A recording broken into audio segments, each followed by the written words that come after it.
ජනරාවය ජනහද අමතන සමාජ ආර්ථික දේශපාලන සංස්කෘතික හා ආගමික සිද්ධීන් පිළිබඳව කෙරෙන ජනතාවාදී කතිකාව සතියේ සඳුදා සිට සිකුරාදා දක්වා පෙරවරු 11ට ජාතික ගුවන්විදුලියේ සිංහල ස්වදේශීය සේවය.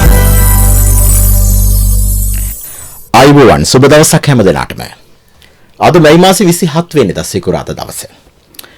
දැන් අපේ රටක් විදිහට අපේ රටේ හෙට දවස පිළිබඳව බලාපොරොත්තු තබාගෙන ජීවත් වෙන යුගයක් දවසක් බවට අද දවස පරිවර්තනය වෙනවා. අපි අවසාන මාස කිහිපය ගත්තොත් රටක් විදිහට අර්බුද ගණනාවකට මුහුණ දුන්නු රටක්. අද වෙන විටත් ඒ අර්බුද ටික ඒ හා සමානවම තිබෙනවා. හැබැයි අපි මෙතනින් නැගිටින්න අවශ්‍යයි රටක් විදිහට. ඒ සඳහා අපි කුමක් කළ යුතුයිද? අපි ඉතිහාසය පිළිබඳව ඕනෑ තරම් කතා කර තිබෙනවා. ඉතිහාසය අපිට විරුණු දේවල් පිළිබඳව. අපේ ආර්ථිකය දවස ගානේ යම් තරමකට පරිහානියට ලක් වුණා. ඒක අවසාන මාස දෙක තුල මහ පිපිරීමක් බවට පත් වෙලා ඒක අපිට දැනෙන්න පටන් ගත්තා හරියටම. ඒ නිසා අපි ගන්න හැම භාණ්ඩයකම සේවාවකම මිල මට්ටම් අපිට වැඩිවීමත් එක්ක අපිට ඒක හොඳට දැනෙන්න පටන් ගත්තා. ඒ විතරක් නෙවෙයි ඒ අත්‍යවශ්‍ය භාණ්ඩ ටිකට පෝලිං රට තුල නිර්මාණය වෙන්න ගත්තා. ගෑස් පෝලිම, ඉන්ධන පෝලිම, හාල් ටිකක් ගන්න ගියාම එහෙමයි. සතොස ඉස්සරහයි පෝලියම් ටික තිබුණා. මේ දේවල් එක්ක මිනිස්සුන්ට තමන්ගේ ජන ජීවිතය පවත්වාගෙන යාම යම් තරමකට අපහසු වුණා. දැන් මේක එතනින් පස්සේ මේ ආර්ථික ගැටලුව දේශපාලනික අර්බුදයක් බවට පත් වුණා. ඊට පස්සේ මේක සමාජීය අර්බුදයක් බවට පත් වුණා. තරුණයන් විවිධ කණ්ඩායම් පාරට ඇවිල්ලා මේ පිළිබඳව ප්‍රතිසංස්කරණ සිස්ටම් චේන්ජ් එකක් පිළිබඳව ඉල්ලන්න කල්පනා කළා. කොමුණත් මේ අවසාන ප්‍රතිඵලයේ වෙද්දී වර්තමානයේ වෙද්දී තිබුණු ආණ්ඩුව ඉල්ලාස් වෙලා වර්තමානයේ එක්සත් ජාතික පක්ෂයේ නායක රනිල් වික්‍රමසිංහ මහත්මයාගේ අග්‍රාමාත්‍ය දුරෙන් යුක්ත වුණු දේශපාලන ප්‍රවාහයේ ඉන්න බොහෝ පක්ෂ නියෝජනය කරන ඇමතිවරුන්ගෙන් සමන්විත ආණ්ඩුවක් බිහි කරලා තියෙනවා. ඒකේ සමග ජන බලවේගයේ කිහිප දෙනෙක් ඉන්නවා. ශ්‍රී ලංකා පොදු ජන පෙරමුණේ කණ්ඩායමක් ඉන්නවා. ශ්‍රී ලංකා නිදහස් පක්ෂය අය ඉන්නවා. එතනින් පස්සේ ආණ්ඩුවේ පෙර ආණ්ඩුවේ ඉඳලා ස්වාධීන වෙච්ච කණ්ඩායම නියෝජනය කරන පාර්ශවයන් ඉන්නවා. මේ සියලු දෙනා එකට එකතු වෙලා වර්තමානයේ ආණ්ඩුව කරගෙන යනවා. ඒත් එකම සමහර දේශපාලන පක්ෂ මේ සඳහා ප්‍රකාශ කළා අපි විපක්ෂයේ හිටියත් අපි සාධනීය යෝජනාවලට පාර්ලිමේන්තුව තුළ අවශ්‍ය සහයෝගය දෙනවා, ආණ්ඩුවට අවශ්‍ය සහයෝගය දෙනවා කියලා. ඒ නිසා වර්තමානයේ මේ සියලු ගැටලු වලට විසඳුමක් විදිහට ඇවිල්ලා තියෙන දේ තමයි එළියට පාර්ලිමේන්තුවේ සිටින සියලුම දේශපාලන පක්ෂ එකට එකතු වෙලා එක් දේශපාලන පක්ෂයක් හැර එකට එකතු වෙලා ඒ අය මේ ප්‍රශ්නයට උත්තර හොයන්න පටන් අරගෙන තියෙනවා. දැන් මේ උත්තර හොයන එක අපේ මේ තියෙන ගැටලුවට විසඳුමක්ද කියන කතාව තමයි අද අපි කතා කරන්න කල්පනා කළේ ජනරාවේ. ඒ සඳහා අද අපි ආරාධනා කළේ විවෘත විශ්වවිද්‍යාලයේ කළමනාකරණ අධ්‍යයන පීඨයේ එතකම ආර්ථික විද්‍යා අධ්‍යයනාංශයේ කතිකාචාර්ය දීපාල් බටදුආරච්චි මහත්මයාට. කතිකාචාර්යතුමන් අපි ඉතා ගෞරවයෙන් පිළිගන්නවා. ආයුබෝවන් සුබ දවසක්. ආයුබෝවන්. දැන් කතිකාචාර්යතුමනි දැන් මම දීර්ඝ විස්තරයක් කළේ මකට පළවෙනි ප්‍රශ්නේ මෙතනින් පටන් ගන්න ඕන නිසා. දැන් අලුත් දේශපාලන සංස්කෘතියක් නිර්මාණය වෙලා තිනවා. මම අර කලින් කිව්වා වගේ ජනතා විමුක්ති පෙරමුණ නියෝජනය කරන ජාතික ජන බලවේගයේ මන්ත්‍රීවරුන් තිදෙනා හැරෙන්න අනිත් හැමෝම ප්‍රකාශ කරලා තියෙනවා මේ රට අමාරු තැනක ඉන්නේ. මේ අමාරු වෙලාවේ අපි ඉස්සරහට යන්න සාධනීය යෝජනා සඳහා අවශ්‍ය සහයෝගය දෙනවා කියලා. මේක මීට කලින් තිබුණ තත්ත්වෙ නෙවෙයි. කලින් තිබුණේ එක් දේශපාලන පක්ෂයක් ඡන්දය ඉල්ලනවා. ඒගොල්ලන්ට 113 මැදි නම් තව කීප දෙනෙක් එකතු කරගෙන ආණ්ඩුව හදනවා. හැබැයි දැන් අද වෙනස්. මේ ප්‍රවේශය ඔබතුමන් කොහොමද මෙරටේ ආර්ථිකය නිවැරදි දිශානතියට ගමන් කරවීම සඳහා ඔබතුමන් හිතනවාද මේක හොඳ ඉදිරිගාමී වැඩපිළිවෙලක් කියලා? ප්‍රථමයෙන් මම ස්තුතිවන්ත වෙනවා ගුවන්විදුලි සංස්ථාවට සහ කාර්ය මණ්ඩලයට මේ අවස්ථාව ලබා දීම ගැන. විශේෂයෙන්ම ඉතාම තීරණාත්මක සංධියකට ඇවිල්ලා තියෙන අපි. ඒ හින්දා ස්තුතිවන්ත වෙනවා. දැන් මම කිව්වොත් එහෙම නිදහසෙන් පස්සේ 1948 අපි මුල දෙන දරුණුම දේශපාලන සහ ආර්ථික අර්බුදය මේවල තමයි අපි මුහුණ දෙන්නේ. එතකොට දැන් මෙතන මේකට කලින් අපි ඔය අහලා තිබුණු ඉතිහාසය දැන් සමහරවිට අපේ પરම්පරාවත් අහලා තිබ්බේ ඉතිහාසය අපි මීට වඩා දේවල් වලට මුහුණ දුන්නා කියලා ඔය 70 77 කාලේ එහෙම ඒ සමහර දේවල් වෙනස් වෙන ක්‍රම ඊට වඩා මේක දරුණුයි කියලාද ඔබතුමන් ඔය කියන්නේ? මම ඊට වැඩි ඉතාම දරුණුයි නා 77 කාලය තුල ආර්ථික අර්බුදයක් නෙමෙයි අපි මුහුණ දුන්නේ. ඒ වකට පැවතිච්ච ආණ්ඩුව විසින් ඒ ගත්ත එකට කියනවා මේ ඉන්වර්ඩ් ලුකින් කියන්නේ රට දේශ අපි මේ ස්වදේශීය ආර්ථිකය නැංවීම සඳහා ගත්ත ප්‍රතිපත්ති තුලින් දැන් ඕනම දැන් ව්‍යාපාරයක් හෝ පවුලක් නැගිටීමේදී දුෂ්කර අවස්ථා පසු කරලානේ හොඳ කාලයකට එන්නේ. කැපකිරීම කරලා අන්න එතන තමයි අපි 70 77 හිටියේ. ඒතකොට ඒක මේ ආර්ථික ඒ කාලේ පෝලිං වල හිටියේ මේ ප්‍රශ්න නිසා නෙමෙයි. එතකොට ඒවකට තිබ්බ ආණ්ඩුව විසින් අනුගමනය කළ ආර්ථික ප්‍රතිපත්ති නිසා ඇතිවෙච්ච තත්ත්වයක් ඒක. ඒ අර අද දුක් විඳලා හෙට සැප විඳිනවා කියන ඒ වගේ නිකන් සංකල්පයක් තුලින් ගිය ගමනක් තුලින් ඒක උනේ. ඊට පස්සේ වරින් වර අර්බුදාව රටේ අර සිවිල් යුද්ධ ඇතිවීම නිසා ඔය වෙන කලහකාරී තත්ත්වයන් නැතිවීම නිසා හැබැයි මෙවැනි දරුණු ආර්ථික තත්ත්වයක් මම හිතන්නේ නිදහසෙන් පස්සේ අපි මුහුණ දෙනවා. ඒ ගැන අවිවාදයෙන් පිළිගත යුතුයි. නමුත් දැන් මේ වගේ දුෂ්කර අවස්ථාවලට මුහුණ දීපු උදාහරණ වලට ලෝකේ තියෙනවා. අපි ඒ ලෝකේ තැනට යන්න ඉස්සෙල්ලා දීපල් බටුදුආරච්චි කතිකාචාර්යතුමනි ඇයි ඔබතුමන් මේක විග්‍රහ කරන්නේ? මේක අමාරුම වෙලාව අපි මේ 48 නිදහසින් පස්සේ අපි මුහුණ දෙන අමාරුම අවස්ථාව කියලා ඔබතුමන් නැයි කියන්නේ.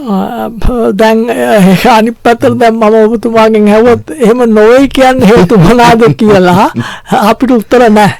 දැන් අපි පාරට බැස්සහම ඒ තත්ත්වය මනමින් පේනවා. ඒ කියන්නේ හැම තලයක්ම අර්බුදකාරී තත්ත්වයකටපත් වෙලා අධ්‍යාපනය වේවා, සෞඛ්‍ය වේවා, එදිනෙදා අවශ්‍යතාවයන් සපුරා ගැනීම වේවා, මූලික අවශ්‍යතාවයන් මේ බෙහෙත් වගේ දේවල් රෝගීන්ට එතකොට විදේශ විනිමය අර්බුද රටේ නිෂ්පාදනයක් වෙන්නේ නැහැ.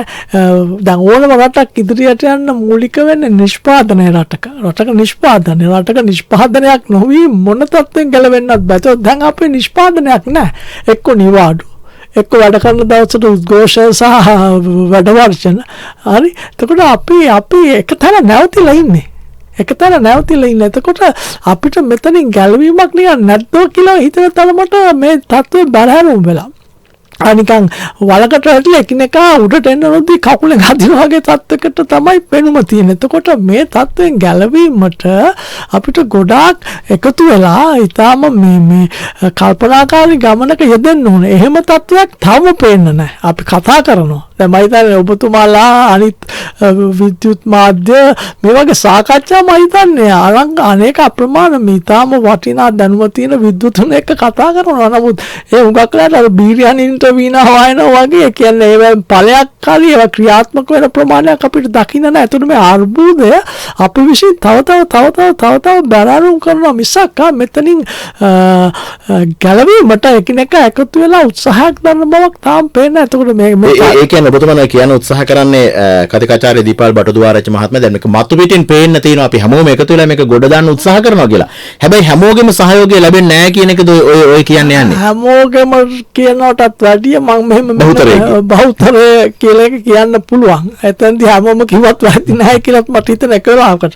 දැන් අපි දන්නවා දැන් 2002 ආජන්ටිනාව මේ වගේ ණය අර්බුදයකට පත් වුණා. 1998 රෂ්‍යාව පත් වුණා. 1987 නෝර්ත් කොරියාව උතුරු කොරියාව. ඊට පස්සේ 2009 ග්‍රීසිය මුළු යුරෝපීය කලාපයම අද දමින් අයර්ලන්තය පෝර්චුගාලය ස්පාඤ්ඤය ඉතාලිය ඒ තත්ත්වයට පත් වුණා. නමුත් මෙතන දකින්න තියෙන විශේෂ ලක්ෂණය තමයි අනික් රටවල ඡන්දේ වෙලාවට දේශපාලනය පිළිබෙදී ප්‍රතිපත්ති මත දැන් මේ දේශපාලන වැඩසටහන ප්‍රතිපත්ති මත ඒ කටයුතු විවාද වීම එකඟ නොවීම ඒවා වෙනවා. නමුත් මූලික රටේ අර්බුදවලදී විපක්ෂ ආණ්ඩු පක්ෂ ඔක්කොම එක පැත්තේ හිට ගන්නවා. එතනදී රට මූලිකත්වය දෙන රටට දැන් මේ ලංකාවේ ඒ දේශපාලන සංස්කෘතිය ඉතිහාසෙම දකින්න උනේ නැහැ. අපි හැමතිස්සෙම මේ අපි කතා කරනවා දැන් මේ වෙලාවේ අලුත් දේශපාලන සංස්කෘතියක් ගැන කතා කරනවා. මේ යම් අපිට මතු පිටින් පේන ආකාරයට මේ ජාතික ආණ්ඩුවක් කියලා එකක් පිටවල තියෙනවා. ඒක සංයුතිය ගැන අපි අමතක කරමුකෝ. අඩු ගානේ පක්ෂ වශයෙන් වෙන පක්ෂ වලින් එකතු වෙලා ඉන්නවනේ. නමුත් අපි හැමෝම මේක අවංකව මේක විසඳුම් කරා යෑමට එකතු වෙලා ඉන්නවද නැත්නම් අර මේ හැංගිමුත් එහෙම නැත්නම් අර දේශපාලන චෙස් ක්‍රීඩාවක එහෙම නැත්නම් දේශපාලන සංගීත පුටු තරඟයක යෙදලා ඉන්නවද කියන එකත් අපි හිතන්න ඕනේ. ඒ කියන්නේ ප්‍රවිෂ්ඨය මතු පිටින් හොඳයි වගේ දැනනට ඔබතුමන් කියන්නේ යටිබිම් පෙළ ඊට වඩා වෙනස් තැනක ඉන්නවා කියන කතාවද ඔය කියන උත්සාහ කරන්නේ. එහෙම හැඟීමක් තියෙනවා. ඒ කියන්නේ මට එහෙම හැඟීමක් තියෙනවා. යම් යම් උත්තර ඒක නම් අපිට ප්‍රතිඵලය වෙනස් වෙයි කියලා හිතන්න බෑ. ප්‍රතිඵල දැන් එහෙම ඒ කියන්නේ අවංකව හැම කෙනාම එකතැනට ආවනම් දැන් මේ වෙද්දී සාධනීය මේ තියෙන තත්ත්ව එක පාට කරපිට පෙළන්න බෑ. නමුත් සාධනීය ප්‍රතිඵල දකින්න පුළුවන් වෙන්න ඕනේ. එහෙම එකක් පැහැදිලිව තාම පේන්නේ නැහැ. ඒ කියන්නේ අර මේ අර අපේ මේ කියවනක් තියෙනවා අර හාවත් එක්ක දුවනවා දඩයන් බල්ලත් එක්ක දඩයන් කරන ඒ වගේ මේ සමහර ප්‍රකාශ ගත්තාම හිතනවා සැබෑවට මේ ජාතිකාන් විඳන් මේ ප්‍රශ්න විසඳීමද නැත්නම් තම තමන්ගේ ප්‍රතිරූපය ගොඩනගා ගැනීමට මේවට එකතු වෙලා ඉන්නවද කියන ප්‍රශ්නේ තියෙනවා. දැන් මෙතනදී ඇත්තටම ජාතික දේශපාලන එකඟතාවයක් අවශ්‍යයි. අපේ එකඟතාවය හදවතින්ම ඇවිල්ලා අවංක උත්සාහයක් වෙන්න ඕනේ මේ ආර්ථික තත්ත්වයෙන් ගොඩ ගැනීමට. නැතුව මේ තම තමන්ගේ ප්‍රතිරූප ගොඩ නගා ගැනීමට තම තමන්ගේ දේශපාලන පක්ෂ ගොඩ නගා ගැනීමට ඒ තත්ත්වයට එන්න නරකයි. මොකද අපි විවිධ තලයන් මේක දකින්න ඕනේ. දැන් අර සමහර සත්තු ඉන්න දිගු නින්දට යන අර හයිබර්නේෂන් යන ඒ වගේ දැන් සමහර මේ රට පාලනය කරපු සමහර දේශපාලන පක්ෂ මේ පාලනය කරපු සමහර දේශපාලඥයන්ගේ ප්‍රකාශ ගත්තාම ඒ කියන්නේ ඒ කාලේ නිකන් මේ රට හොඳටම තිබ්බා. නමුත් ලංකාවේ ඉතිහාසෙම එහෙම තත්ත්වයක් හරියට අපි පැහැදිලිව දැකලා නැහැ. ඒකට මෙතනදී අර මේ තම තමන්ගේ අර චෙස් ක්‍රීඩාව නවත්තලා ඒ කියන්නේ මේක රට දේශපාලනයේ පැත්තකට තියලා රටට මූලිකත්වය දීලා මේ රට මේ ආර්ථික ආഘාතයෙන් ගොඩ ගැනීමට සැලසුම් සහගත ක්‍රමවේදයක් සකස් කළේ දිගු කාලීන මධ්‍යම කාලීන කෙටි කාලීන මේ සලස්මක් හා යා යුතුයි. එතෙන්දී එහෙම අපිට තාම ඒ කියන්නේ ඒ තත්ත්වයට අනුගත වෙන බවක් පේන්නේ නැහැ. හොඳයි දැන් ඔබතුමන් කියන මේක අපි හදා ගන්න ඕනේ කෙටි කාලීන මධ්‍ය කාලීන දිගු කාලීන විදිහට මේ සැලසුමක් තියෙන්න ඕනේ කියලා.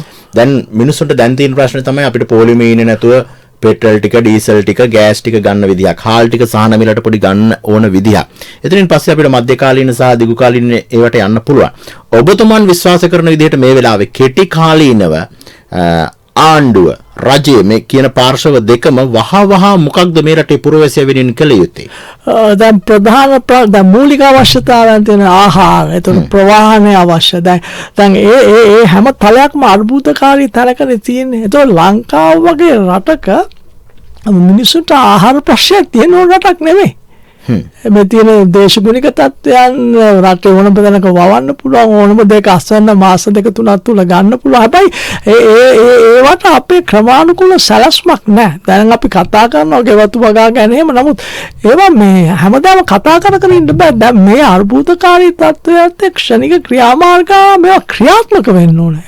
දැන් ඒ වගේ වෙති රජය යම් සහනයක් දුන්නත් කමක් නැහැ. ඒ කියන්නේ රටේ දේශීය කියන්නේ කෘෂි නිෂ්පාදන වැඩි කිරීම. දැන් උදාහරණයක් ඇටියට දැන් අර අපි හැමෝම YouTube නාලිකාවලම දකින අර උමන්දා වගේ සංකල්ප මම කියන්නේ උන්වහන්සේගේ කෘෂිකර්ම සංකල්ප ඉතාම වටින එකක්. ඒතකොට දැන් මේක උන්වහන්සේ මම දැකලා තියෙන දන්න සෑහෙන කාලෙකින් මේ සංකල්ප ගැන කතා කරනවා. දැන් හරිනම් මේ වෙති ලංකාවේ හුඟක් තැන්වල උමන්දාවල් තියෙනවා.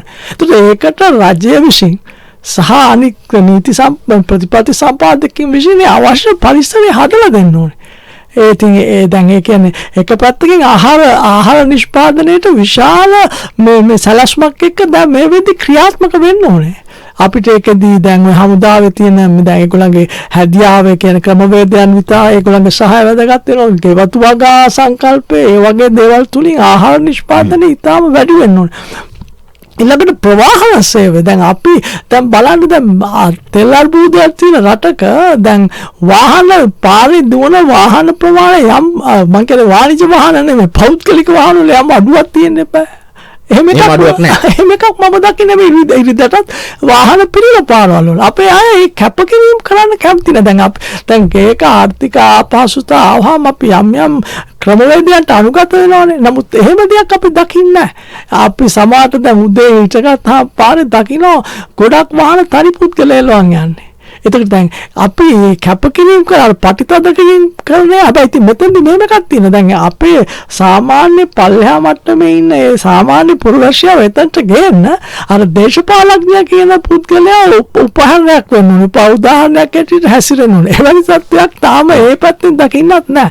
මම නම් කියන්නේ මගේ පෞද්ගලික මතය මේ වාහන කනබොන ඒවා කතා කරන එක එච්චර හරි නෑ. නමුත් තියලා දැන් යථාර්ථය තියෙනවනේ.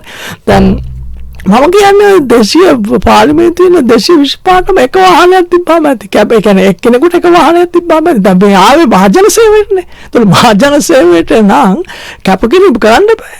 එතකොට එහෙමනම් ඒක හැම මන්ත්‍රීටම එක කැබ් එකක් හරි මොකක් හරි තිබ්බම ඇති රටේ අවශ්‍යතාවය කියන්නේ පළාතේ අවශ්‍යතාවයන් සපුරා. ඒක කෝටි ගණන් වල ඕනේ නැහැ. ඕනේ අවශ්‍ය නැහැ. ඒතකොට මම මේ කියන්නේ මේ තියෙන තත්ත්වයට පැමිණීම ගැන. ඒ කියන්නේ දැන් මේ බදුරහිත වාහන මේ පර්මිට් අවම අවශ්‍ය නැහැ මේ වගේ රටකට. ඕන තමයි උපයලා ගන්න. හොඳ වාහන පාවිච්චි කිරීම ගැන කිසිම ගැටලුවක් නැහැ. කිසිම ගැටලුවක් නැහැ. දැන් ලංකාවේ මිනිස්සු ආසයි ලස්සන වාහන පාවිච්චි කරන. තරුණ පරපරාසයි ලස්සන ස්මාර්ට්ෆෝන් එකක්. ලස්සන ජීවත් වෙන කරිවාරෙන් කළ යුතුයි. නිකම් මේ සමාජයට වෛර කර මේ ආර තියෙන මිනිහට වෛර කර ඉන්න සමාජයක් නෙමෙයි අපිට අවශ්‍ය. දැන් මේවා එතකොට අපිට ලබා ගන්න නම් ක්‍රම දෙකයි තියෙන්නේ. එකක් තමයි අපි දේශීය වශයෙන් නිෂ්පාදනය කළ යුතුයි. දෙවෙනි එක තමයි අපි පිටරටින් ගෙනවනේ අපිට අවශ්‍ය විදේශ මිනිහ අපි උපයාගත්තුයි. ඒ දෙකම නොකර මේක හැමදාම කරන්න බෑ ණයටම. එහෙමනම් එක්ක අපි අපේ රටේ ක්‍රමවේදයක් හදන්න ඕනේ දේශීය නිෂ්පාදනය වැඩි කිරීමට. එහෙම නැත්නම් අපි විදේශ විනිමය ක්‍රම හදා ගන්න ඕනේ. අපි ඒ පැත්ත ගැනත් හරි අවධානයක් යොමු කරලා නැහැ. මම මේ වැඩසටහන ඉදිරියට යද්දී දත්ත සමග මම ඒවා ගැන කතා කරන්න. ඒ කියන්නේ ඒ පැත්ත ගැනත් අපි කියන්නේ විදේශ විනිමය උපයීම සඳහා අපිට තියෙන ශක්තියන අපි පාවිච්චි කරලා ඒවා කොහොමද අපි මේ යම් ක්‍රමයකට සකසලා මේකෙන් විදේශ විනිමය උපයන්න කියන මේ වාතාවරණ සහ ක්‍රමවේදයන් අපි රාජ්‍ය විසින්වත් ඒ ආයතන විසින්වත් ක්‍රමානුකූලව අපි සකසලා නැහැ. අපි කතා කරනවා. දැන් මේ ඔබතුමන් හොඳ තැනකට එන්නේ දැන්. ඔය අරගල භූමියේ ඉන්න සමහර අයත් කියන කතාව තමයි සිස්ටම් චේන්ජ් එකක් ඕනේ කියලා මේ වෙලාවේ කියන්නේ. දැන් ඊළඟට ඔබතුමන්ම කියන එකක් තමයි අපි විදේශ විනිමය උපයා ගන්න උනත් අපි තීන දේවල් වලින් අපි ප්‍රයෝජන අරගෙන නැහැ ක්‍රමවේද. අපි මේ බොහොම කීපයක් තෝරාගෙන ඉන්නවා. සංචාර කර්මාන්තය තමයි අපි අපනයන කරන්න ඕනේ විදේශ ප්‍රේෂණ. ඔහොම අපි කීපයක් තෝරාගෙන ඉන්නවා. දැන් එතකොට ඔය සිස්ටම් චේන්ජ් එක කියන එක ඇතුළෙම මට හිතෙනවා සමාජය තුළ අපි ඔය කියන වෙනස මේ තාක් කළා නැහැ කියලා. හරියට හරි. දැන් ඒක බොහොම හොඳ තැනකට ආවේ. දැන් සිස්ටම් චේන්ජ් වුණා ලිබියාවේ. සිස්ටම් චේන්ජ් වුණා මැද පෙරතික. ඒ රටවල අද තත්ත්වය මොකද්ද? ඒ සිස්ටම් චේන්ජ් එක නෙමෙයි මෙහෙ වෙන්න ඕනේ. ඒ සිස්ටම් චේන්ජ් එක මේ බටහිරට සහ අනිත් අයට ඕන සිස්ටම් චේන්ජ් එක. ඒක නෙමෙයි මෙතන වෙන්න ඕනේ. අනිත් අයට බලලතක් වෙන්න ඕනේ අපි කවුරුක්වත්. මොන සටන් පාටයන් ආවත්. හැබැයි අපි දේශපාලන ක්‍රමවේදයේ වගේම අපේ සිස්ටම් එකත් අපි චේන්ජ් වෙන්න ඕනේ. අර ඔය කතාව අර උමන්දාවේ ස්වාමීන් වහන්සේ ලස්සනට කිව්වා අපි නැගිටින තැන ඉඳන් අර ඇඳ හදන තැන ඉඳන් ඒ ක්‍රමවේද වෙනස්. දැන් බලන්න අපේ ක්‍රම බලන්න. දැන් මේ රටේ තියෙන හොඳම අර්බුදකාරී තත්ත්වක. හරිද? එතකොට දැන් මේ වගේ තත්ත්වයක් යටතේ අපි බලන්න ඕනේ වෙන්දල පැය 8ක් වැඩ කරා නම් 16ක් වැඩ කරන්නනේ. අපේ දේශපාලන පීඩනය යම් ආකාරයකින් දෙන ගමන් ඒ ප්‍රතික්ෂේප කිරීම කරන ගමන් අපි පැය 8ක් වැඩ කරමින් පැය 8ක් වැඩ කරමින් දැන් පැය 2ක් වැඩ කරන්න එක්ක නිවාඩු බලුව දවසක් නැත්නම් නිවාඩු එහෙම නැත්නම් උද්ඝෝෂණ එහෙම නැත්නම් ස්ට්‍රයික්. හරිද? දැන් බලන්න මේ රට වගේ රටක් right දැන් ගුරුවරු තමන්ගේ අයිතිවාසිකම් දිනා ගැනීම සඳහා ශිෂ්‍යව උගස් කරනවා. හරි? දැන් පරි ප්‍රශ්නයක් තිබ්බා අවුරුදු 20ක් ඒක හරි. දැන් ඒක ලබා ගත්තත් පස්සේ ස්ට්‍රයික් ඔබතුමා දන්නද අද මම දිනපතා පත්තරයක ලිපියක් කියුවා. ඔබතුමා දන්නද එක දවසක් ඉස්කෝලේ වැව්වාම අධ්‍යාපන පැය මිලියන් 25ක් රටට අහිමි වෙනවා. උගන්නන පැය මිලියන් 1.4ක් රටට අහිමි වෙනවා. කවුද අපි මේ උගස් කරන්නේ? ඊට පස්සේ දැන් මෙහෙම වුණාම අපිට වෙනවා මේ සාමාන්‍යයෙන් අපේ රටේ තිබ්බ දැන් නම් ඊට වැඩි තල්ලු වෙනවා පෞද්ගලික මේ අධ්‍යාපනය සඳහා මම IPS Institute of Policy Studies එකේ ඒ වාර්තාවම තිබ්බා රුපියල් 30,000 පඩිගන්න පවුලක් සාමාන්‍ය රුපියල් 7,000 වෙන් කරනවා තමගේ ළමයිගේ ඉගෙනීම සඳහා. ලක්ෂ 2ක විතර ආදායමක් තියෙන පවුලක් සාමාන්‍යයෙන් 18,000 20,000 අතර මුදලක් වැය කරනවා අධ්‍යාපනය සඳහා. දැන් මේ තත්ත්වයෙන් කාටද? හරිද? ඊට පස්සේ බලන්න සෞඛ්‍ය සේවක දැන් අපි කොවිඩ් වලින් බැට කාලා අන්තිම ආසන්න තත්ත්වයට එන්න. එතෙන්දී යම් විදියකට රාජ්‍ය සාර්ථකව ඒක ක්‍රමවේද කෙසේ වුණත් සාර්ථක පාලනය කරන්නේ. නමුත් බලන්න ඒ කාලය තුලත් අපේ සෞඛ්‍ය සේවකයන් මේ ආසන්න රෝගියව උගස් කළානේ. එතන අපි මේ කොහෙද යන්නේ? මොන රටේද? දැන් බලන්න මේ රටේ උග්‍ර ප්‍රශ්න. තෙල් ගන්න බෑ. තෙල් මිල අධිකයි. මොන මිනිහටද පුළුවන් මේක පොලිමේ ඉඳලා අරන් එකතු කරලා ඉවල වැඩි ගානට විකුණන්න? මොකක්ද මිනිස්සු ඉන්නේ? මොකක්ද ඒකේ තියෙන මනුෂ්‍යත්? ඉතින් මෙහෙම රටකට සිස්ටම් චේන්ජ් කරන්න හදන්න. දැන් මම අද උදේනකොට බලාගෙන ආවා ත්‍රිරෝද රත පොලිමේ ත්‍රිරෝද රත මෙහෙම තෙල් ගහන්න නවත්තගෙන ඉන්න පිටිපස්සෙන් වෙනම අර මේ කෑන් එකකට තෙල් අදිනවා. අදිනවා ආයි පුරවනවා ආයි එනවා. ඉතින් මේ තෙල්ලට ගෙවල් වල මොන තරම් අමානුෂිකද බලන්න. මොන තරම් අමානුෂිකද බලන්න. ඊට පස්සේ දැන් මට වෙච්ච අත්දැකීමක් මම කියන්නේ. දැන් මගේ වාහනේ දැන් සති කීපයක් එක තැන මම හැබැයි මගේ ප්‍රතිපත්තිය තියෙනවා පොලිමේ ඉඳලා ලබා ගන්න නැහැ. අවුරුද්දක් වුණත් මම මොන පැත්තක තියලා තියෙන එක වෙනම දෙයක්. ඒතකොට දැන් මට ගිය සතියේ ඉරිදා ඉන්සෙන්සුරාදා දවල් 1:00ට මේ විභාගයක මේ පරීක්ෂකවරයෙක් හැටියට ඉන්න තිබ්බ 1:00ට. ඒතකොට මම 12යි කාට ගෙදරින් ඇවිල්ලා නුගේගොඩින් බහලා ඊළඟ බස් එක ගන්න හදද්දී පොලිසිය විසින් ඒ බස් එක නැවැත්තුවා. නවත්තලා ඒ බස් රියදුරාට කිව්වා මේ පාරේ යන්න බෑ පාර වහලා. දැන් මම 1:00ට මේ විභාග ශාලාවේ ඉන්න ඕනේ.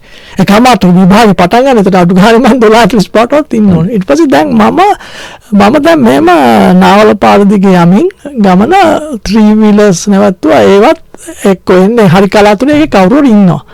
ඊට පස්සේ මම ස්ථානයේ කිට්ටුවට යද්දි මම ස්ථාන නම කියන්නේ කිට්ටුවට යද්දි 3 wheelers පාර හරහා ගහලා පාරේ හරිද ෂෙඩ් එකයි ඔක්කොම හරහා පාර හරහා ගාලා බ්ලොක් කරලා නවත්තලා පොලිසිය බලන් ඉන්නවා.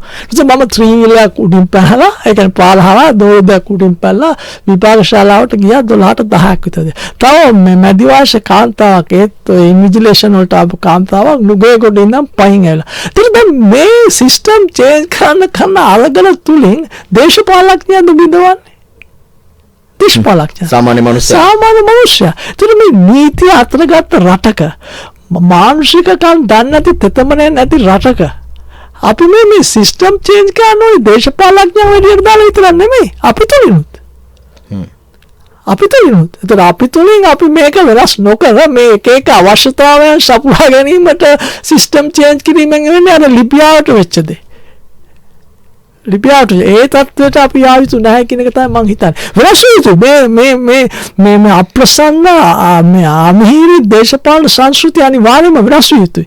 ඒ ගැන දේශපාලන සංස්කෘතිය විතරක් නෙවෙයි ඔබතුමන් කියන්නේ මේක මේ අපි අපේ සංස්කෘතියත් වෙනස් කරගත යුතුයි කියන එක දැන්. මේ පෙට්‍රල් ෂෙඩ් එකේ මේ පෙට්‍රල් නැත්නම් ඩීසල් නැත්නම් වෙන මිනිස්සෙක් පාර යනවා නම් පාර වහගෙන ඉඳලා හරියන්නේ නැහැ නේ. එහෙමනොත් අර අපි කියන්නේ නේද උම්බෑ කියන අය වගේ තමයි ඉන්නේ. ඒක තමන්ගේ වර්ගයේම මිනිස්සෙක් අපහසුතාවයටපත් කරනවා ගෑස් ටික නැහැ කියලා. මම දැන් තව කාටවත් වෙච්ච අත්දැකීමක් නැහැ. දැන් මම ඔබතුමාට කියන්නේ මට වෙච්ච අත්දැකීමක්. විභාගයක් කියන්නේ ඉතින් වටිනාද යන්නේ. මම 1:35ට ගියොත් මගේ පරීක්ෂකවරයෙක් හැටියට මට හිතින්න බෑනේ. මුළු පද්ධතියම අවුල් වෙනවානේ. දැන් ඔබතුමන්ගේ කතාවේ ආවා අරගල වර්ජන උද්ඝෝෂණ මේ සියල්ල. දැන් මේ සියල්ල අපේ රටේ තියෙනනේ සාධාරණ ඒවාත් තියෙනවා අසාධාරණ ඒවාත් තියෙනවා. දැන් ඊළඟ දේ තමයි දැන් ඔය අරගලයක් උද්ඝෝෂණයක් වර්ජනයක් කරපු පමණට අපි ඔය අපේක්ෂා කරන ආර්ථිකමය වශයෙන් ගත්තත් එහෙම නැත්නම් සමාජීය වශයෙන් ගත්තත් පොදු සමාජ අවශ්‍යතා දිනා ගන්න පුළුවන් ද ඔය අරගලයට වර්ජනයට තර්ජනයට ගර්ජනයට. මගේ පෞද්ගලික මතය මේන් තව අර්බුදයටපත් වෙනවා. ඒ අර්බුදේ වැඩිපුරම මේ හානි වෙන්නේ සාමාන්‍ය ජනතාවට දේශපාලඥයන්ට නෙමෙයි. හරිද? ඒක පරිපූර්ණ හානි වෙන්නේ දැන් අපි දන්නවා දැන් නවවෙනිද ඉතාමහිරි සිදුවීම් මාලාවක් වුණා. දැන් අපි සිදුවෙච්ච දේපලානිය SMS නෙමෙයි. දැන් ඒ වැඩි දේශපාලකයා යම් විදියකට මොන හරි රටාවක් හදන් ආවරණය කරගනි. නමුත් සාමාන්‍ය මිනිස්සුන්ට මං කියන එක තේරෙනවද? එතකොට රට නැවතිච්ච එක නිෂ්පාදනය කරන්නේ නැහැ, ආයතන යන්නේ නැහැ. ඒ තත්ත්වයට අපි කොහොමද අපි ඒවෙන් ගැලවෙන්නේ? එතකොට මේ දැන් මම එක උදාහරණයක් බටහිරින් අරන් කියන්න. මම මීට පෙරකට සටහනක් ඔක කිව්වා. එංගලන්තයේ 1980 ගණන් වල පාලනය කළේ මාගරට් තැචර් කියන අගමැතිතුමිය. කිව්ව අයන් ලේඩි. ඒ කාලේ එංගලන්තයේ මේ කාම්කරු ට්‍රේඩ් යුනියන්ස් කාම්කරු සංගම් හරි ශක්තිමත්. ඒවලේ ඒගොල්ලන්ගේ තිබ්බ ශක්තිමත්ම මේ ට්‍රේඩ් යුනියන් එකක් තමයි මේ ගල්ලංගුරු ආකාරවල තිච්ච ඒක නායකත්වය දුන්නේ ආතස් කාගිල් කියලා කෙනෙක්. ඉල්ලීම් දිනා ගැනීම සඳහා වැඩ වර්ජනයට ප්‍රවිෂ්ඨ වුණා. ඒ කාලේ එංගලන්තයට කිව්වේ සික් මෑන් ඔෆ් යුරෝප් මේ යුරෝපයේ රෝගිය කියන්නේ අනිත් රටවල් එක බැලුවාම හැම දෙයකම මේ අරගලයි කියන්නේ ට්‍රේ මේ ස්ට්‍රයික්ස් ආරම. මිසිස් මාස 7ක්ද කොහෙද ඒ සටන ගෙනිච්චා. ඒ සටන ගෙනිච්චා ඒ එකගතාවයක් උනේ නැහැ.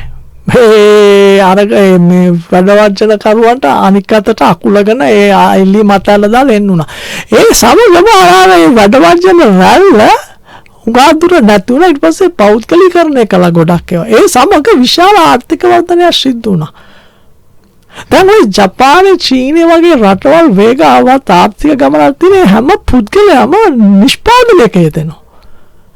දැන් අපේ රටේ නිෂ්පාදනයක් කියලා එකක් වෙනවද? අපේ රටේ නිෂ්පාදනයක් වෙන්නේ නැහැ. කාර්යාලය වල ගත්තත් තියලා නිෂ්පාදනයක් වෙන්නේ නැති තත්ත්වයක් අපේ රටේ තියෙන්නේ. ඒක කොහොමද නිෂ්පාදනයක් නොවි දැන් අපි බලාපොරොත්තු වෙන ජීවිතයක අපි ගත කරන්නේ? දැන් දේශපාලනයේදී උනේ අර ඡන්ද ගැනීම සඳහා අර ණයට අරන් මේ කොටස් තෘප්තිමත් කළා. ඒක දැන් 77න් පස්සේ දේශපාලනයට එන්නේ තියලා හැදෙන්න බලාගෙන. ඉතින් මේක මේ සියලු දෙනාම එකිනෙක එකතු වෙලා විනාශයක් කළා යම තමයි මේ සිද්ධ වුනේ. එතන අපි ලෝකේ වෙන රටවල් ගත්තොත් කලිකාචාර්ය දීපාල් බටුදුආරච්චි මහත්මයා දැන් ලෝකේ වෙන රටවල් වල තියෙන්නේ නිෂ්පාදන සහ සේවා ආර්ථිකය මූලික කරගෙන තමයි රටේ ආර්ථිකය නිර්මාණය වෙන්නේ. ඔබතුමනත් ওই කාරණාව තමයි පැහැදිලි කරමින් අපි මේක කරේ නැහැ කියලා.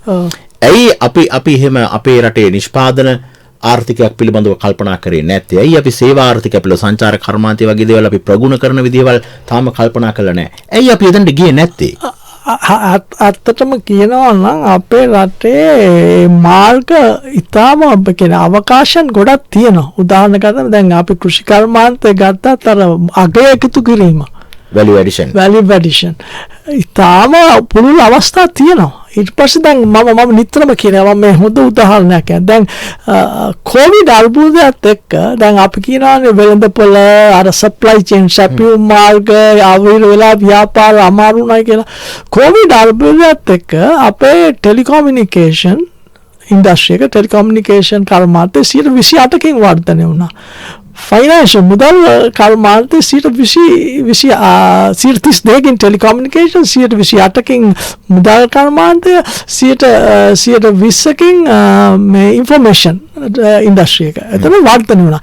දැන් මේ කොවිඩ් අර්බුදයත් එක්ක අපිට සම්ප්‍රදානුකූල ක්‍රමවේදයන් හරහා ආදායම උපයන්න බෑ. අපි උපයන්න ඕනේ මේ විදේශ විනිමය වෙන ක්‍රම. අපිට ඩිජිටල් ආර්ථිකයකට යන්න ඕනේ. ඉන්ෆර්මේෂන් ක්‍රමවේදවලට යන්න වෙනවා. යන්න ඕනේ. අතට දැන් අපි හාල්ගෙන වලින් ස්වයංපෝෂිත වෙන්න කතා කරනවා. කහ වලින් අපි විදේශ විනිමය ස්වයංපෝෂිත වෙන්න ඕනේ. එතකොට තමයි අර මර්සිඩීස් බෙන්ස් එකක් ඕන කෙනාට ඒක ගන්න පුළුවන්. ස්මාර්ට්ෆෝන් එක කියන්නේ Tamanට අවශ්‍ය තැනට යන්න ඒව කිසි ප්‍රශ්නයක් නැහැ. ඒක හරි ක්‍රමවේදයන් හරහා හොඳ ලස්සන කවුම ඉන්න ටික කාලේ ලස්සනට ඉන්න ආසයි. වෛර කර නිකම් මේ උද්ඝෝෂණ කර ඉන්න ඕන කය නෙමෙයිනේ.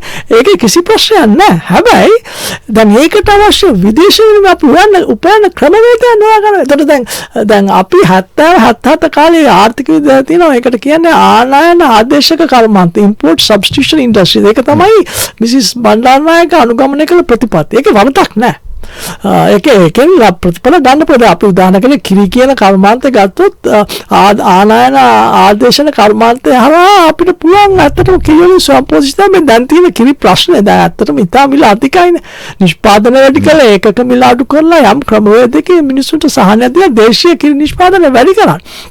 දැන් ඒ වගේ අපි ක්‍රමවේදයන් තියෙනවා. දැන් ඒ කාලේ දැන් ඊස්ට් ඒෂියන් ඉකොනොමිස් එක නැගෙනහිර ආසියාතික රටවල් වගේ තායිවානය සවුත් කොරියා වගේ රටවල් ඒ කාලේ අනුගමනය කළේ මේ අපනයන ප්‍රවර්තන එක්ස්පෝර්ට් ප්‍රොමෝෂන්. ඉතින් දැන් අපේ කවදාවත් ප්‍රතිපත්තියක් තිබෙන්නේ නැහැ මේ ක්‍රමවත් ප්‍රතිපත්තියක් තිබෙන්නේ නැහැ අපනයන වැඩි කිරීමට. දැන් උදාහරණයක් ඇටියට දැන් අපේ දල දේශීය නිෂ්පාදනය වැඩි වෙනවනේ. ඒහා සාපේක්ෂව අපේ අපනයන වැඩි වුණේ නැහැ. 2005 අපි දලදේශ නිෂ්පාදනයට සාපේක්ෂව අපේ අපනයන 26ක් තිබ්බා. 2010 වෙද්දී 12ට බැස්ස. එතකොට අපි ඒකක වශයෙන් කිව්වට මෙච්චර ප්‍රමාණයකින් වැඩි වෙලා කියලා දලදේශ දායකත්වය අඩුයි. එතකොට අපිට මේවට හරි ප්‍රතිපත්ති තියෙන්න ඕනේ. දැන් මම නිතරම කතා කරන එක දැන් අපේ 3 wheel සංස්කෘතිය දැන් තරුණ පරම්පරාව අපි අවුරුදු 30ට පල්ලෙහා කට්ටිය කොච්චර දෙනෙක් මේ පහසු වෘත්තියට ඇදිලා තියෙනවද? දැන් අපිට ඇත්තටම ප්‍රධාන කර්මාන්තවලට ශ්‍රමිකයෝ නැහැනේ. ප්‍රධාන කර්මාන්තවලට ශ්‍රමිකයෝ නැහැ. ඒකට අපේ තරුණ අය ලේසි පහසු මේ මුදල් උපයන ක්‍රමයක් හොයන් තියෙනවා මේ 3 wheel කර්මාන්තය. ඒකට දැන් ඒකෙදී ඒකට හානිය සමාජීය හානිය ගත්තාම එක පැත්තකින් දැන් ඒ අය දුරාචාර වලට සමාජ දුරාචාර වලට ඒ පැත්තේ හානියකුත් තියෙනවා. ඒක තරුණ ශ්‍රමය තමයි මේ සුඛාංගකට යට වෙන්නේ. හරිද? දැන් කිසිම රජයක් හරි ප්‍රතිපත්තියක් ගෙනාවේ නැහැ මේක විසඳන්න. දැන් මොකද විශාල ඡන්ද ප්‍රමාණයක් තියෙනවා එතන. වෝට් මැක්සිමයිසේෂන් ඡන්ද ප්‍රමාණයක් තියෙනවා. දැන් හරිනම් වෙන්න තිබ්බේ අවුරුදු 30ට පල්ලෙහා ආයට හරි ඒකාතකින් ප්‍රවාහනය කිරීමට තියෙන ලයිසන් දීම සීමා කරනවා. අනිත් පැත්තෙන් කියන හරි ඒක වරුවක් මේක කරන්න. ඒ කියන්නේ යම් ක්‍රමයක මම කියන උදාහරණයක් එක විය යුතු නෑ. ඊට පස්සේ ඉතිරිවල රජය විසින් නොමිලේ තාක්ෂණික දැනුම දුන්නත් කමක් නෑ. මොකද අද මේ කොවිඩ් හරහා ඔය ඉන්ටර්නෙට් වෙබ් හරහා විශාල ඩොලර් ප්‍රමාණයක් උපයන්න පුළුවන්. ඉතින් අපි මේ තරුණ ශ්‍රමයයි ඊට පස්සේ ළමයින්ට මේ තරුණයන්ට මේක ඇත්තටම තියෙන ඵලදායීතාව තේරෙන්න තරකින් ඈත් වෙයි. දැන් අපි කරන්නේ මේ ලේසි ක්‍රමනේ. බලන්න 3 wheel ජනගහනය කොච්චරද කියලා. හරි ඒක පාරේ තියෙන ඒක සෝෂල් කොස්ට් එක. ඒ කියන්නේ ක්‍රමවත් ප්‍රවාහනින්ද වෙන අනතුරු හානි. ඒකට අපි හානිය වලත් ඉකොනොමික් කොස්ට් එකක් තියෙනවා ආර්ථික පිළිවෙලක් තියෙනවා.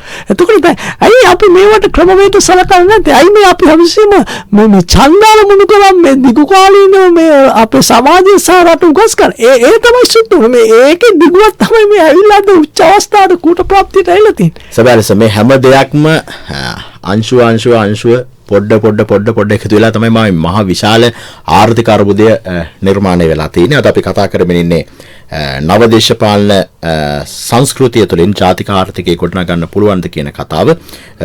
විවෘත විශ්වවිද්‍යාලයේ ආර්ථික විද්‍යා අධ්‍යනාංශයේ කතිකාචාර්ය දීපල් බටදුව ආරච්චි මහත්මයාද අපේ සාකච්ඡාවට සහභාගී වන්නේ. අපි වෙලාව බලමු. දැන් වෙලාව 11යි විනාඩි 36යි.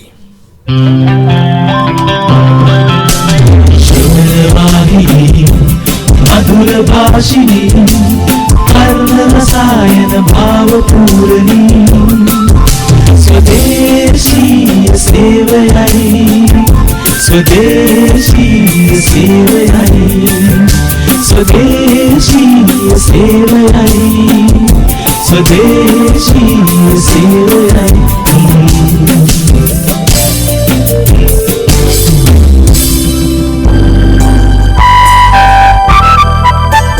जनमन कुबुदन ජනරාවය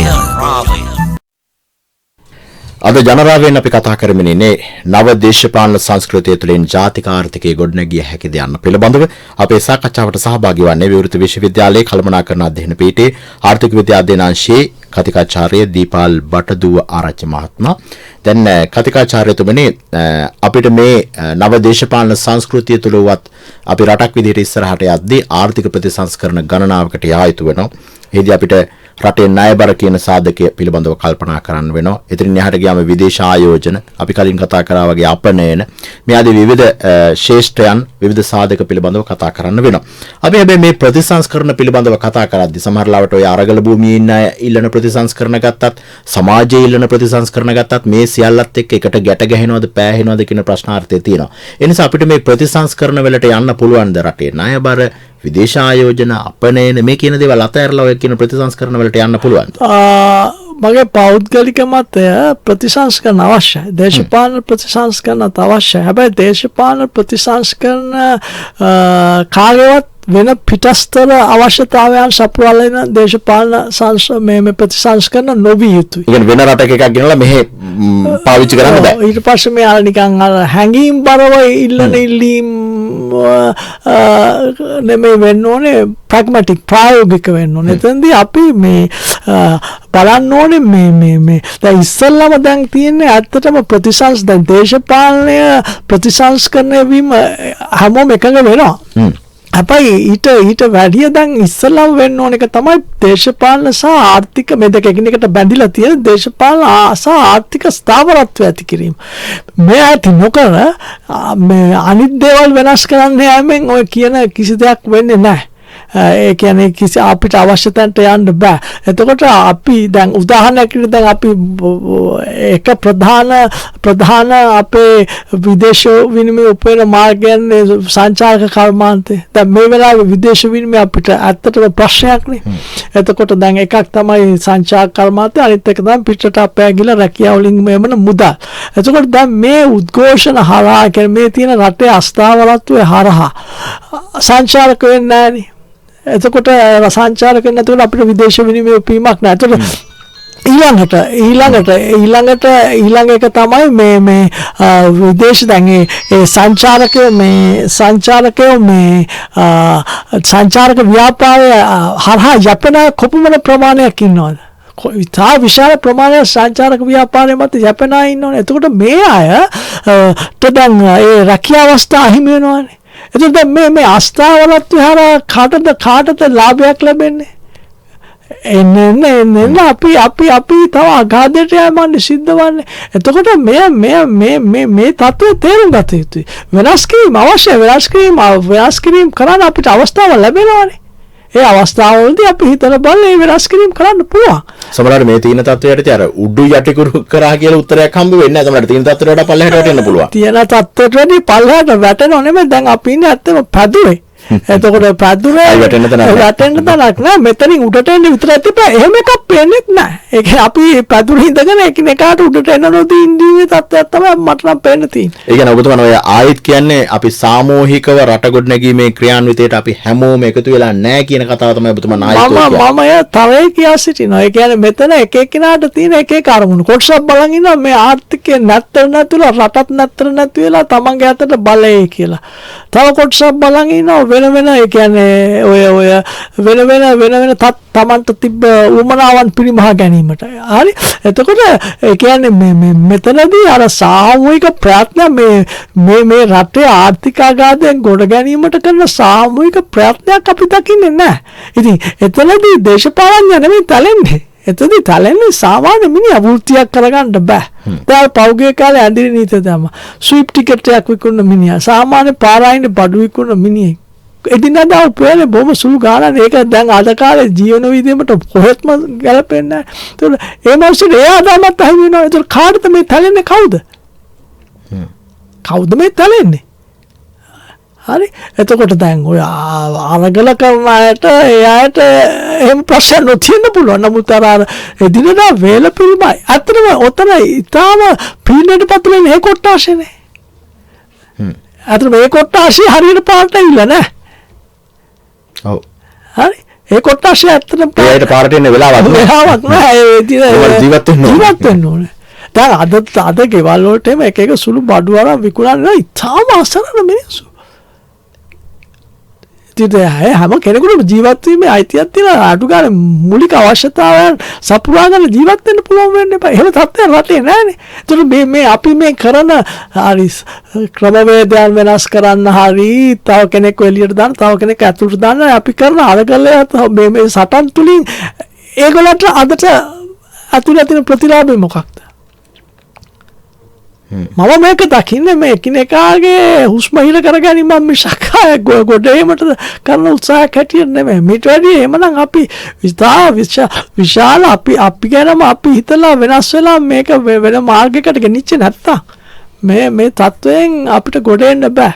ඒ කියන්නේ මේ ආර්ථික සහ දේශපාලන අස්ථාවරත්වය කොතනින් හෝ අර විෂස් සයිකල් විෂම චක්‍රය ගලව ගන්න ඕනේ. නැත්තම් අපිට මෙතනින් එළියට එමක් නැහැ. සබෑ ලෙසම අපි එළියට එන්න නම් අපි හැමෝම එකට එකතු වෙලා වැඩ කරන්න අවශ්‍ය වෙන යුගයක් බවට පත් වෙලා තිබෙන්නේ. දැන් දීපල් බටුදුවාරච්චි කතිකාචාර්යතුමනි දැන් අපි මේ කතාව ඉස්සරහට යද්දී දැන් මේ දවස්වල තව එළියට ආපු කතාවක් තමයි අපි ණය ගෙවා ගන්න අපිට විදිහක් නැති වුණා. අපි ණය ගෙවන්න විදිහක් නැහැ කියලා කිව්වා ඉස්සරහට ඇවිල්ලා. දැන් මේකෙන් පස්සේ ඊළඟ කතාව තමයි ණය ප්‍රතිව්‍යුහගත කරගන්න ඕනේ කියලා. දැන් මේක සමහරලාවට මේ විෂය පිළිබඳව හැදෑරීමක් නැති ඈත ගම් දනව් වල ඉන්න අනුරාධපුර පොළොන්නරුව මේ කුඹුර කොටලා ඉන්න මිනිසුන්ට මේක තේරෙන්නේ නැති වෙයි. මේ ණය ප්‍රතිව්‍යුහගත කරගන්නවා කියන්නේ මොකද්ද බොහොම පොඩ්ඩක් දැන් ඇත්තටම ණය ප්‍රතිව්‍යුහගත කරනවා කියන එකේ මූලික අර්ථය මේකයි. දැන් අපි කෙටි උදාහරණයක් ගත්තොත් අපි බැංකුවකින් ණය ගද්දී අපි එක බැංකුවස ණය දෙන්න සහ ණය ගන්න අතර එක එකඟතාවයන් එනවනේ. ගෙවීමේ ක්‍රම මේක. යන්නේ අපි එන එකඟතාවයන් ලිහිල් කරලා අර අපි ඒ ණය ගෙවීමේ කාලය දික් කරගෙන අපි යම්කිසි සහන හුස්ම ගැනීමට ඉඩක් ගැනීම තමයි ණය ප්‍රතිව්‍යුහ කරන කියන්නේ. දැන් රටවල් ණය අර්බුද වලට ආවහම ඒ වැනි තත්ත්වයන්ට එනවා. නමුත් අපි බලන්න ඕනේ ඔය කතා කරන ගමන් අපේ ණය ව්‍යුහය මොකද්ද කියලා. අපේ ණය ව්‍යුහයේ 47%ක් අපි ණය අරන් තියෙන්නේ ලෝක ප්‍රාග්මන වෙළඳපොලේ. 13%ක් අරන් තියෙන්නේ ආසියාතික බැංකුවේ ඒෂියන් බැංක් එකේ. Asian Development Bank එකේ 60%ක් 60%. ඊට පස්සේ 10%ක් ජපානයෙන් 10%ක් චීනෙන් 2%ක් ඉන්දියාවෙන්. එතකොට දැන් අපිට දැන් ලෝක ප්‍රාග්මන වෙළඳපොලෙන් ගත්ත ණය අපිට එහෙම මේ ප්‍රතිව්‍යුහගත කරන්න බෑ. ඊට පස්සේ දැන් අපි මේ ණය උගුල් ගැන කතා කරනවානේ. ඩෙට් ට්‍රැප් චීන ණය උගුලට ණය දෙන කවුරු අපි ණය උගුලකට තමයි හවුවෙන්නේ. ණය ගත්තා නම් ඒ උගුලක්. ඉන්දියාව වේවා චීනේ වේවා ඒක ඩෙට් ට්‍රැප් එකක් තමයි. හැබැයි ඒ ගන්න ණය අපි දැනගන්න ඕනේ ඒකෙන් එන ප්‍රතිලාභ අර ණය ගෙවන වාරිකට වැඩි ලබා ගන්න විදිහට ආයෝජනය කරන්න. දූෂණය නැතිව හොඳ ව්‍යාපෘති තමන්ගේ මේ ප්‍රතිරූපය ගොඩනගා ගන්න ව්‍යාපෘති නැතුව ඒ දූෂණයෙන් තොර ඒ වගේ ව්‍යාපෘති හරහා ප්‍රතිලාභ වැඩි කරලා මේවා ගෙවන ක්‍රම අපි හදා ගන්න. දැන් අපි IMF ගැන කතා කරනවා. IMF කියන්නේ බටහිර ආයතන කියන්නේ වෙස්ටර්න් කන්ට්‍රෝල් එක තියෙන ආයතනයක්. එතකොට දැන් ඔය හැමෝම ඒ ඉන්ට්‍රස්ට් එක තමයි ප්‍රොමෝට් කරන්නේ අපි කොච්චර කතා කළත්. එතකොට අපි දැනගන්න ඕනේ අපේ රටට හරි දේ තෝරගන්න. දේශපාලඥයා ප්‍රතිපත්ති සම්පාදකයා හැම කෙනෙක්ම අපේ රටට සුසු අපිට ප්‍රතිලාභ ගෙන ක්‍රම. එතකොට දැන් මෙතනදී එක පහසු ක්‍රමයක් තමයි අපිට මේ තත්ත්වෙන් ගැලවීමට ක්ෂණික ආයෝජන විදේශ ආයෝජන ළඟා කර ගැනීම. නමුත් මේ තත්ත්වය යටතේ විදේශ ආයෝජන ගැන හිතන්නවත් බෑ. වැඩි ඕන ඔබතුමා මේ ඉන්ටර්නෙට් එකට ගිහිල්ලා අන්තර්ජාලයට ගිහිල්ලා බලන්න. පෞගේ අවුරුදු කීපේ ඉන්දියාව සිංගප්පූරුව ලංකාවට ආපු විදේශ ආයෝජන ප්‍රමාණය අපි කොතනද ඉන්නේ කියලා පැහැදිලිව තේරුම් ගන්න පුළුවන්. එතකොට ආයෝජන ගැනීමට යටිතල පාසුකම් වගේම පළදායී ශ්‍රමිකයන් ඉන්න ඕනේ. මේ හැමදාම මේ වැඩ වර්ජන කර මිල්ලින ශ්‍රමිකයෝ ඉන්න රටකට ආයෝජක ඉන්නේ නැහැ. ඉස්සර තමයි අපි කිව්වේ මේ ලාභ ශ්‍රමිකයෝ කියලා චීප් ලේබර්. දැන් එහෙම එකක් නැහැ. දැන් බලන්න පළදායීතාවය. මේ හැමදාම බෝඩුසම් පාරල්ලයින වැලනකොට කෑක කයින්න රටකට ඉවල අනිත් එක දැන් ඒ වගේ ආයෝජක බලු කකලට මේ ලේබර් ලෝස් නීති දැන් ඒත් දැන් ඒගොල්ලන්ගේ දැන් කිසි කෙනෙක් ආයෝජනය කරන්නේ නැහැ නේ ආයෝජන සුරක්ෂිත නැත්තම් අපි එක ක්‍රමයක් තමයි මෙතනින් ක්ෂණිකව ගලමිට අපි විශාල වශයෙන් විදේශ ආයෝජන ගේන්න ඕනේ. ඒත් විදේශ ආයෝජන ගේන්න බෑ සුදුසු පරිසරය නිර්මාණය කළේ නැත්තම්. ඒත් මේ කලහකාරීත්වය මේ අපි මං කියවගේ එකිනෙකට බැඳිච්ච විෂම චක්‍රයක ඉන්නේ. මේක කොතනින් හරි ගලවන්න ඕනේ. ඉතින් ඒ ගලවන්න හැම කෙනෙකුට උමනාව තියෙන ඕනේ ගලවෙන්න. දේශපාලඥයාට සාමාන්‍ය මිනිහට කර්මාන්තකරුවට මේකෙන් ගැලවීම උමනාව තියෙන්න ඕනේ. නැත්නම් මේක අවුල් කර මේකෙන් ආසනාවන්ත සතුටක් ගන්න තරකට එන්න නරකයි. දැන් එහෙම ඉන්නවනම් ඕන තරම් කල් ඉඳත හැකි. එහෙම ඉන්න පුළුවන්. එහෙම ඉඳලා අපිට පිට වැඩි දරුණු තත්ත්වවලට මුහුණ දෙන්න වෙනවා. ඒ කියන්නේ දැන් සමාජය ඊටම නරක තැනකට ඇවිල්ලා. ඊටම නරක තැනකට ඇවිල්ලා තව ඉස්සරහට මට හිතෙනවා දැන් ඔය අපි දැන් වාහන එළවීමේදී ඕන කෙනෙක්ට යම් වැරදි වෙන්න පුළුවන් ආනතුරු වෙන්න පුළුවන්. දැන් ඉස්සර වගේ නේ මම හිතන්නේ දැන් එහෙම එකක් වෙලා බහලා හරිවර්ධ කතා කළොත් කොතනින් අවසන් වෙයිද දන්නේ නැහැ. ඒ තත්ත්වයට ඇවිල්ලා. තව ඉස්සරහට සමාජයට අපිට ඉස්කෝලේ දකින්න පුළුවන් වෙයි ශිෂ්‍යයන්ට තමන්ගේ අවශ්‍යතාවයන් සපුරා ගන්න බැලුවම බෝඩල්ලන් ප්‍රින්සිපල්ට හරි ටීචර්ට හරි ගෙදර යන්න කියනවා. ගෙදර දෙමාපියන්ට ළමයි බෝඩල්ලා කියනවා මොකක් හරි. ඒ තත්ත්වයට තමයි අද සමාජයේ පතරද මේකේ තියෙන මේ සමාජයට වෙන අයිතිකර බලපෑම අපි හිතන්න ඕනේ. ඔය යම් වෘත්තිකයෝ මේවට වක්‍රාකාරයෙන් සහාය දෙනවා. හැබැයි මේක ඒගොල්ලන්ට පාරාවලක් වෙන දවස වැඩි කලක් කියන්නේ නැතුව දකින්න පුළුවන් වෙයි. ඒතකොට මේ හැම තලයකම සුබවාදී ප්‍රතිසංස්කරණ උනේ නැත්තම් මේ රටට මේ අවාසනාවන්ත තත්ත්වෙන් ගලවලා ඊළඟ පරම්පරාවට අපිට වෙච්ච දේ නොවෙන්න තත්යකට හදන්න ඕනේ කියන එක තේරුම් අරන් ඒ අනුවට ඒකට අනුගත උනේ නැත්තම් අපිට මෙතනින් ගොඩේ මන්න මේ වෙලාවේ එකක් අපිට කරන්න තියෙන කොහොමද ඉවලා ණය ප්‍රතිව්‍යුහකරණය කරගන්න ඕනේ. එතනදී දැන් මේ අපි යන්නේ ඉන්දියා ණය ආධාර ටිකක් එක මේ මාස කිහිපය යන්නේ දැන්. ඒකයි තියෙන්නේ ණය උගුලක් තමයි. ණය උගුල. ඔව්. දැන් අනිත් එක මේ ණය ප්‍රතිව්‍යුහගත කිරීමේ ක්‍රියාවලියත් කතිකාචාර්ය දීපල් බටුදුආරච්චි මහත්මයා මේ එහෙම එකපාර හදිසියෙ කරන්න බෑනේ. ඔකටත් යම්කිසි කාල පරිච්ඡේදයක් යනවා නේද? ඔව් කාල පරිච්ඡේදය ඒ තුල ඒක මම අපිට පැහැදිලිව පෙනෙන්න තියෙන්න ඕනේ. ඒ කාලය තුල දැන් කෙටි කාලේන යම් සැලසුම් ක්‍රියාත්මක වෙනවා කියලා මේ තත්ත්වයෙන් ගොඩේකට.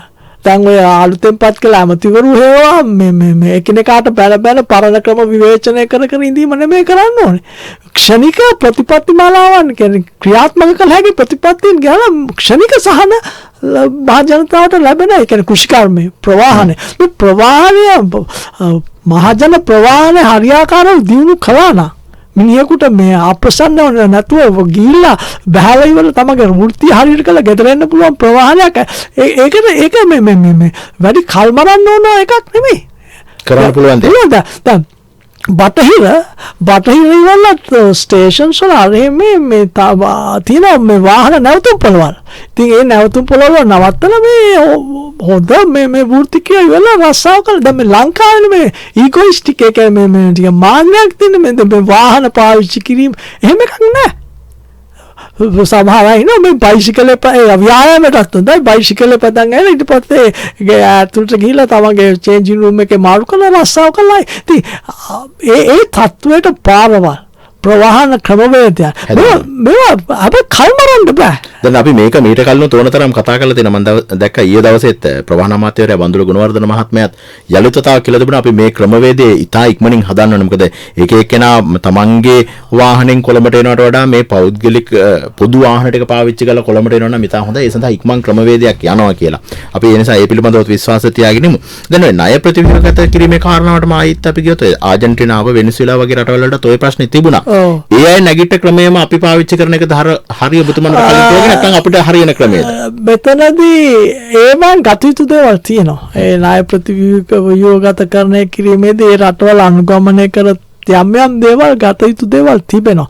හැබැයි ඒ හා සමානව අපිට ආවේනික ක්‍රමවේදෙත් අපි හදා ගන්න ඕනේ. ඒ කියන්නේ දැන් අපි මම කියන ණයගත ව්‍යුහය ගත්තාම අපේ ණයගත ව්‍යුහය වෙනස්. අපි සවරින් බොන්ඩ්ස් ආරම්භය ඉෂු කළා. එහෙම එතකොට ඒවට ගෙවීම් කරන්න ඉස්සරහට එනවා. හරි එතකොට අපිට දැන් මේ තත්ත්වෙන් ගොඩ ඒමට අපි අර ඒ පිටරට සිදුවීම් හරහා යම් පාඩම් ගන්න ගමන් අපිට ආවේනික ක්‍රමවේද හදා ගන්න ඕනේ. අර මං කිව්වා වගේ අපි ප්‍රධාන වශයෙන් අපේ සැකසුමක් මේ අපේ මේ ප්‍රතිපත්ති නිර්මාණය වෙන්න ඕනේ මේ දැන් තියෙන තත්ත්වයන් හරහා විශාල වශයෙන් මේ විදේශ විනිමය උපයන ක්‍රම. ඒකම රට සාමාන්‍ය තත්ත්වයට ඉක්මනට ගෙන පුළුවන් තරම් ඉක්මනට වේවන දැන්ට තියෙන පාර්ශ්ව ක්‍රම සංචාරක ව්‍යාපාරයේම ව්‍යාප්ත කරන ක්‍රම එන මේ උද්ඝෝෂණ හරහා නම් ওই තත්ත්වයට එන්න බෑ. එතෙන්දී හැබැයි ඉතින් මාධ්‍යයටත් විශාල වගකීමක් තියෙන අපේ මාධ්‍ය හරිය මේ නෙගටිව්.